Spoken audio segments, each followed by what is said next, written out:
கிறிஸ்துவில் பிரியமானவர்களே, கலாத்தியர் 1 4, 5 ஆகிய வசனங்களிலே அவர் நம்மை இப்பொழுது இருக்கிற பொல்லாத பிரபஞ்சத்தினின்று விடுவிக்கும்படி நம்முடைய பிதாவாகி தேவனுடைய சித்தத்தின்படியே நம்முடைய பாவங்களுக்காக தம்மை தாமே ஒப்பு கொடுத்தார். அவருக்கு என்றென்றைக்கும் உள்ள சதா காலங்களில் மகிமை உண்டாவதாக. ஆமேன். இந்த இரவு நேரத்திலே இந்த வேத பகுதியை நாம் தியானித்து நம்முடைய குடும்ப பாதுகாப்பிற்காக நாம் ஜெபிக்க போகிறோம். அவர் நம்மை இப்பொழுது இருக்கிற பொல்லாத பிரபஞ்சத்தினின்று விடுவிக்கும்படி நம்முடைய பிதாவாகிய தேவனுடைய சித்தத்தின்படியே நம்முடைய பாவங்களுக்காக தம்மை தாமே ஒப்பு கொடுத்தார். இந்த உலகத்திலே எத்தனையோ விதமான பாவங்கள் இருக்கு. ஜனங்கள் எதுல சிக்கிக் கொள்றாங்க? பாவங்களிலே சிக்கிக்கொண்டு எனக்கு யார் விடுதலை செய்வா அப்படின்னு சொல்லி புலம்பி தவிக்கிற ஜனங்கள், கோடிக்கணக்கான ஜனங்கள் இருக்கிறாங்க. எங்க பார்த்தாலும் இந்த கடைசி காலத்துல பாவம் தான் பெருகிட்டு வருது.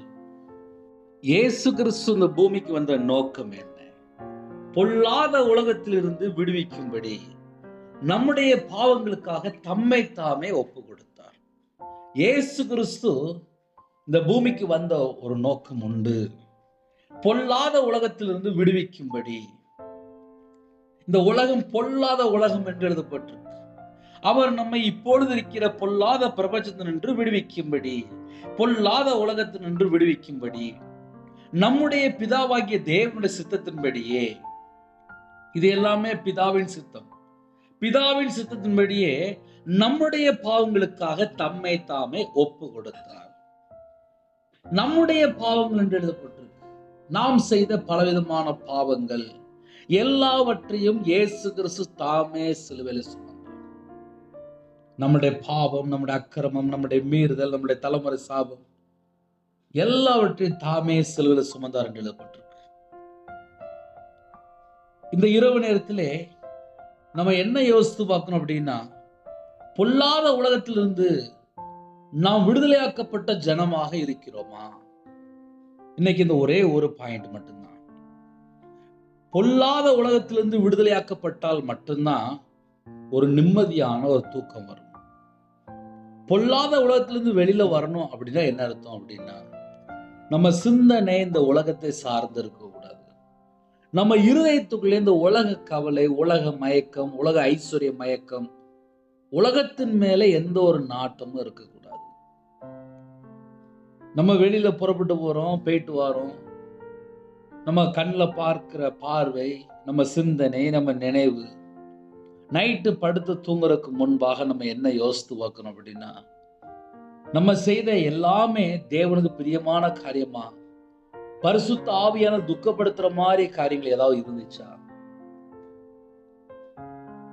அவர் நம்மை இப்பொழுது இருக்கிற பொல்லாத உலகத்தினின்று விடுவிக்கும்படி, இந்த பொல்லாத உலகத்திலிருந்து ஒரு மனுஷன் விடுதலையாக்கப்பட்டால் மட்டும்தான் சமாதானத்தை பெற்றுக்கொள்ள முடியும், ஆசீர்வாதத்தை பெற்றுக்கொள்ள முடியும். நம்ம வீட்டுக்குள்ள இயேசு கிறிஸ்து கூட இருக்கணும், நம்ம இருதயத்துக்குள்ளே பிதா, குமாரன், பரிசுத்த ஆவியான இருக்கணும். அப்படின்னா பொல்லாத உலகத்திலிருந்து நம்ம விடுதலையாக்கப்படணும். அதற்காக இயேசு கிறிஸ்து நம்முடைய பாவங்களுக்காக தம்மை தாமே ஒப்பு கொடுத்தார். ஒப்பு கொடுத்த இயேசுவை நாம் சொந்த இரட்சகராய் ஏற்றுக்கொண்டு அவருக்காக நாம் வாழும்போது, இந்த பூமியிலிருந்து வேறு பிரிக்கப்பட்ட ஜனமாக நாம் வாழும்போது ஆசீர்வதிக்கப்படுகிறோம். நிறைய வேளையிலே எதனால பலவிதமான பிரச்சனை உள்ள வருது அப்படின்னு சொல்லி பார்க்கும்போது, ஏதாவது ஒரு பாவ அடிமையில போய் சிக்கிக்கொள்ளும் போது நிறைய குடும்பத்துல சொல்லுவாங்க, நான் ரட்சிக்கப்பட்டுட்டேன் அப்படிம்பாங்க, நான் ஞானஸ்தானம் எடுத்துட்டேன் அப்படிம்பாங்க, நான் பரிசுத்தாவே பெற்றுக்கொண்டேன் அப்படிம்பாங்க. ஒரு சின்ன கேள்வி, இன்னைக்கு தேதியில நம்ம ஆவிக்குரிய வாழ்க்கையில வளர்ந்திருக்கிறோமா? இல்ல பழைய சுபாவங்கள், பழைய எண்ணங்கள், பழைய காரியங்கள், ரட்சிக்கப்படுவதற்கு முன்பாக உள்ள அந்த பழைய காரியங்கள், சுபாவங்கள் ஏதாவது தொடருதா? அதை கண்டுபிடித்து பார்க்கணும்.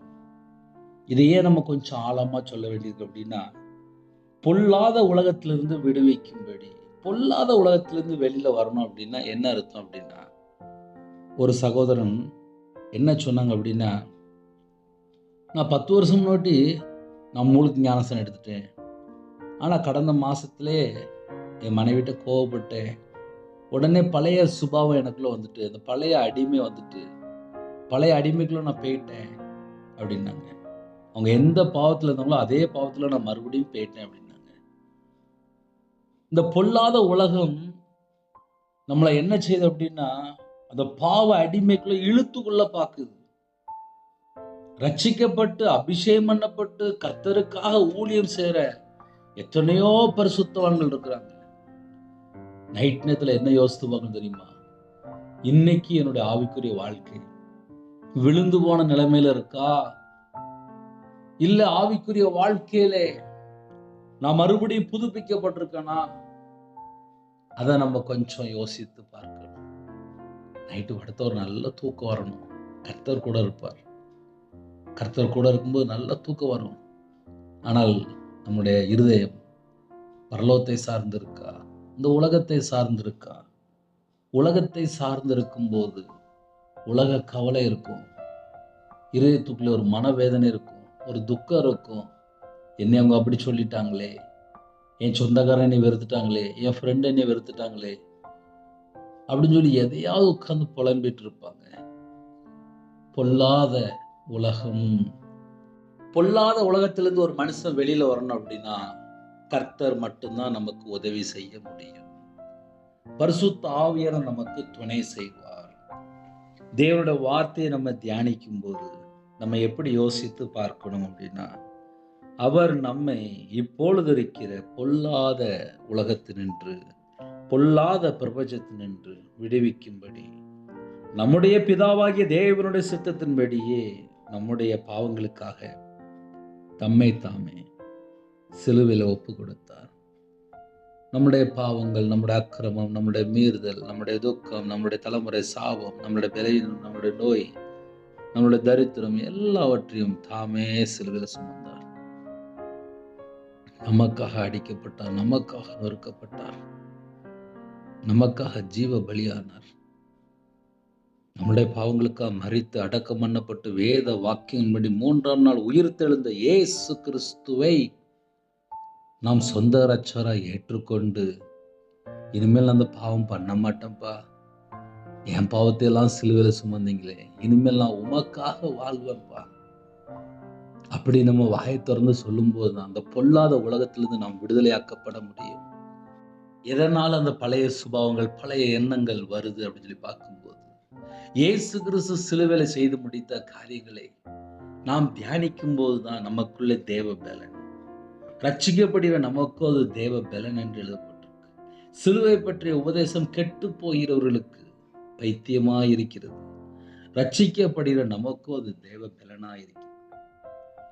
இந்த கடைசி காலத்திலே இயேசு கிறிஸ்துவுக்காக நாம் வாழ வேண்டும் என்றால், யோவான் 3ஆம் அதிகாரம் 16, 17 ஆகிய வசனங்களிலே தேவன் தம்முடைய ஒரே பேரான குமாரனை விசுவாசிக்கிறவன் எவனோ அவன் கெட்டு போகாமல் நித்திய ஜீவனை அடையும்படிக்கு அவரை தந்தருளி இவ்வளவாய் உலகத்தில் அன்பு கூர்ந்தார்.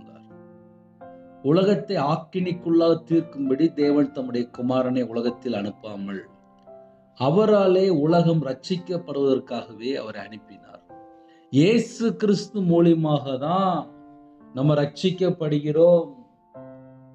இயேசு கிறிஸ்துவை நாம் விசுவாசிக்கும் போது நாம் கெட்டு போக மாட்டோம், நித்திய ஜீவனை நாம் பெற்றுக்கொள்வோம். இயேசு கிறிஸ்து தேவ குமாரனா வெளிப்பட்டார், மாம்சத்துல வெளிப்பட்டார், தாவீதின் குமாரனா வெளிப்பட்டார். அவரை நாம் சொந்த இரட்சகராய் ஏற்றுக்கொள்ளும் போது நாம் கெட்டு போக மாட்டோம், நாம் நித்திய ஜீவனை பெற்றுக்கொள்வோம். உலகத்தை ஆக்கினிக்குள்ளா தீர்க்கும்படி தேவன் தம்முடைய குமாரனை உலகத்தில் அனுப்பாமல், தம்முடைய சொந்த குமாரனை உலகத்தில் அனுப்பாமல், இயேசு கிறிஸ்துவாலே உலகம் ரட்சிக்கப்படுவதற்காகவே அவரை அனுப்பினார். இயேசு கிறிஸ்துவை நாம் ஏற்றுக்கொள்ளும் போது நமக்கு விடுதலை.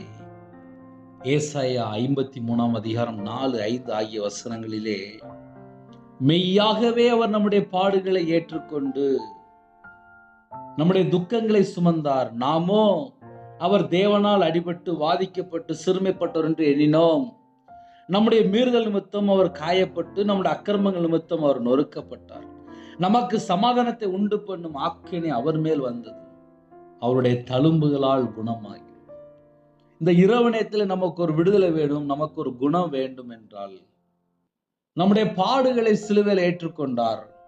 நம்முடைய துக்கங்களை சிலுவையில் சுமந்தார். அவர் தேவனால் அடிபட்டு வாதிக்கப்பட்டு சிறுமைப்பட்டார் என்று எண்ணினோம். நம்முடைய மீறுதல் நிமித்தம், நம்முடைய மீறுதல் என்று எழுதப்பட்டிருக்கு, நம்முடைய மீறுதல் நிமித்தம் அவர் காயப்பட்டு நம்முடைய அக்கிரமங்கள் நிமித்தம் அவர் நொறுக்கப்பட்டார். இந்த உலகத்தில் ஒரு மனுஷன் பாவத்துல சிக்கி கொள்ளும் போது, அடிமையில சிக்கி கொள்ளும் போது நம்மளை யாரு மீட்டெடுப்பா? இயேசு கிறிஸ்து நம்மளை மீட்டெடுக்க தேவகுமாரனா வெளிப்பட்டார், உலக ரட்சகரா வெளிப்பட்டார், உலகத்தின் பாவத்தை சுமந்து தீர்க்கிற தேவ ஆட்டுக்குட்டியா வெளிப்பட்டார். அவர் நம்முடைய வாழ்க்கையில் வெளிப்படும் போதுதான், அவர் நம்முடைய வாழ்க்கையில் வரும்போதுதான் நம்முடைய வாழ்க்கையில விடுதலை உண்டாகிறது. பொல்லாத உலகம், இந்த பொல்லாத உலகத்திலிருந்து ஒரு மனுஷன் விடுதலையாக்கப்படணும். அதற்காகவே தேவன் தம்முடைய சொந்த குமாரனை நமக்காக தந்தருளினார். நம்முடைய பாவங்களுக்காக தம்மை தாமே ஒப்பு கொடுத்தார். இந்த இரவு நேரத்திலே இயேசு கிறிஸ்து நமக்குள்ள இருக்கணும். கலாத்தியர் 3:13 மரத்திலே தூக்கப்பட்ட எவனும் சபிக்கப்பட்டவன் என்று எழுதியிருக்கிறபடி கிறிஸ்து நமக்காக சாபமாகி நியாயப்பிரமாணத்தின் சாபத்திற்கு நம்மை நீங்களாக்கி மீட்டுக் கொண்டார். ஆம் பிரியமானவர்களே, இரவு நேரத்திலே இயேசு கிறிஸ்துவை நாம் தியானிக்கும் போது நம்முடைய வாழ்க்கை ஆசீர்வாதமாக மாறுகிறது. புதிய ஏற்பாட்டிலே மத்தேயு சுவிசேஷம் 8:17 இயேசு கிறிஸ்து தாமே நம்முடைய பலவீனங்களை ஏற்றுக்கொண்டு நம்முடைய நோய்களை சுமந்தார் என்று எழுதப்பட்டிருக்கு. நம்முடைய பலவீனங்களை ஏற்றுக்கொண்டு நம்முடைய நோய்களை சுமந்தார். இயேசு கிறிஸ்துவை ஏற்றுக்கொள்ளும் போது நம்முடைய பலவீனங்கள் மறைகிறது, நோய்கள் சுகமாக்கப்படுகிறது. இயேசு கிறிஸ்து தாமே நம்முடைய பலவீனங்களை ஏற்றுக்கொண்டு நம்முடைய நோய்களை சுமந்தார். ஆம் பிரியமானவர்களே, இரவு நேரத்திலே எந்த சூழ்நிலையிலே இருதயத்தில் பாரத்தோடு இருக்கிறீங்களோ அவர் நமக்காக ஜீவ பலியாயிருக்கிறார். எபிரேயர் 2:14-15 பிள்ளைகள் மாம்சத்தையும் இரத்தத்தையும் உடையவர்களாய் இருக்க அவரும் அவர்களைப் போல மாம்சத்தையும் இரத்தத்தையும் உடையவரானார். மரணத்துக்கு அதிகாரியாகிய பிசாசானவனை தமது மரணத்தினாலே அழிக்கும்படிக்கும் ஜீவகாலமெல்லாம் மரண பயத்தினாலே அடிமைத்தனத்திற்குள்ளானவர்கள் யாவரையும் விடுதலை பண்ணும்படிக்கு அப்படியானார். நம்முடைய எல்லா குறைகள் குற்றங்கள் எல்லாவற்றையும் கர்த்தர் மன்னிப்பார். இந்த இரவு நேரத்திலே இயேசு கிறிஸ்துவை சொந்த இரட்சகராய் ஏற்றுக்கொண்டு இனிமேல் அந்த பாவம் பண்ண மாட்டேன்ப்பா, அந்த அக்கிரமம் பண்ண மாட்டேன்ப்பா, இந்த தவறான வழியில் நான் போக மாட்டேன்ப்பா அப்படி சொல்லி கர்த்தருடைய சமூகத்தில் அர்ப்பணிக்க போகிறோம். ஏன்னா பொல்லாத உலகம், இந்த பொல்லாத உலகத்திலிருந்து ஒரு மனுஷன் விடுதலையாக்கப்பட்டால் மட்டும்தான் இரவு நேரத்தில் படுத்த ஒரு நல்ல தூக்கம் வரும். ஹல்லேலூயா. இருக்கிற இடத்துல அப்படியே ஜெபிப்போமா? கண்களை மூடி நாம் ஜெபம் செய்வோம்.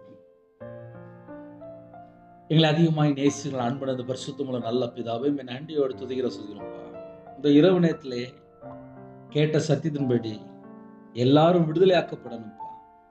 பொல்லாத உலகத்திலிருந்து விடுவிக்கும்படி நம்முடைய பாவங்களுக்காக தம்மைத்தாமே ஒப்பு கொடுத்தார் என்று கலாத்தியர் 1:4 நாங்கள் தியானித்தோம். கர்த்தர் எங்களுடைய இருதயத்தை பார்க்கிறீங்கப்பா, மனிதனோ முகத்தை பார்க்கிறான். கர்த்தரோ இங்க இருதயத்தை பார்க்குறீங்கப்பா. கர்த்தரை விட்டு தள்ளி போன என்னென்ன பாவங்கள் இருக்கோ அந்த எல்லா பாவங்கள் எல்லாம் மன்னிக்கணும்ப்பா. நம்முடைய பாவங்களுக்காக தம்மைத்தாமே ஒப்பு கொடுத்தார் என்று நாங்கள் தியானித்தோம்ப்பா. எங்களுக்காக தான்ப்பா, எங்களுடைய பாவங்கள் எல்லாம் சிலுவையில் ஒப்பு கொடுத்தீங்கப்பா. எங்களுடைய பாவத்தை எல்லாம் சிலுவையிலே சுமந்து தீர்த்தீங்கப்பா. உண்மை அழைக்கிறோம்ப்பா. மரத்தில் தூக்கப்பட்ட எவனும் சபிக்கப்பட்டவன் எழுதியபடி கிறிஸ்து நமக்காக சாபமாகி நியாயப்பிரமாணத்தின் சாபத்திற்கு நம்மை நீங்களாக்கி மீட்டுக் கொண்டார் என்று வேதத்தின்படி எங்களை மீட்டுக் கொண்ட கிருபைக்காக உம்மை நன்றியோடு துதிக்கிறோம்ப்பா. இரவு நேரத்தில் இன்பமான தூக்கம் தாங்க, வரக்கூடிய காரியத்தை வெளிப்படுத்துங்க. தேவையில்லாத சொப்பனங்கள் எல்லாவற்றையும் விலக்கி போட்டுருங்க. சரீரத்தில் பலவீனத்தோடு வியாதியோடு ஜெபிக்கிற குடும்பங்களை கர்த்தர் சந்திக்கணும். உம்முடைய தழும்புள்ள கரத்தினால தொட்டு சுகமாக்கி பிதா குமாரன் பரிசுத்த நாமத்தில் முத்திரை போட்டு கர்த்தர் வேலடங்கி எங்களுடைய ஆவியை உம்முடைய கரத்தில் அர்ப்பணிக்கிறோம். கற்பதனியா ஜெபிக்கிறான்ப்பா. கர்த்தர் பரிசுத்தப்படுத்தி சந்ததியை ஆசீர்வதிங்க. மாசமா இருக்காங்க கர்த்தர் ஆசீர்வதிங்க. டெலிவரி போறாங்க கர்த்தர் கூட இருங்க. திருமண தேவைக்கா ஜெபிக்கிற கர்த்தர் வாசல் திறந்து விடுங்க.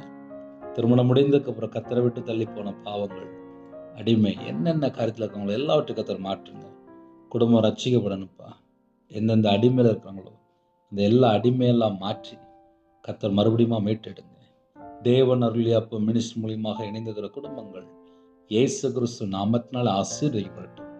அப்பிரோஜனமான ஊழியக்காரம்ப்பா கர்த்தருடைய கரத்தில் அர்ப்பணிக்கிறோம். அதிகால வேளையிலே துதிக்கிற துதியோட என்பதை கிருபை செய்யுங்க. வேற வேற நாட்டுக்குள்ளே வேற சூழ்நிலை இணைந்திருக்காங்கப்பா. எல்லாரையுமே கர்த்தருடைய கரத்தில் அர்ப்பணிக்கிறோம். கர்த்தர் கூட இருங்க. நைட் ஷிஃப்ட்ல இருக்காங்க, நைட் நேரத்தில் டிரைவிங்ல இருக்காங்க. கர்த்தர் கூட இருங்க, பாதுகாத்து கொள்ளுங்க. எல்லா குடும்பங்களும் ரட்சிக்கப்படணும்.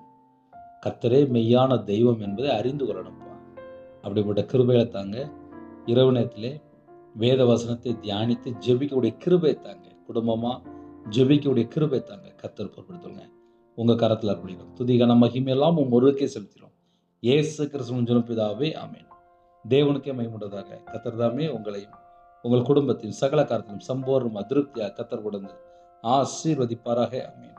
கர்த்தராய் இயேசு கிறிஸ்துவின் கிருபையும் பிதாவாகிய அன்பும் பரிசுத்தனுடைய ஐக்கியமும் இப்பொழுதும் எப்பொழுது சதா காலங்களிலும் நம்மளோடு கொடுப்பதாக. ஆமென். கிறிஸ்துவ பிரியமானவர்களே, 9360064181 என்ற நம்பர் கொண்டால் உங்களுக்காக ஜெபிப்போம். தொடர்ந்து இணைந்திருங்கள். அதிகால வேளை ஜெபிக்கிறோம். அதையும் தொடர்ந்து கேளுங்கள். எனக்காக ஜெபித்துக் கொள்ளுங்கள். God bless you. Thanks for watching. Please subscribe our channel. Click the like and share. Click the bell. God bless you.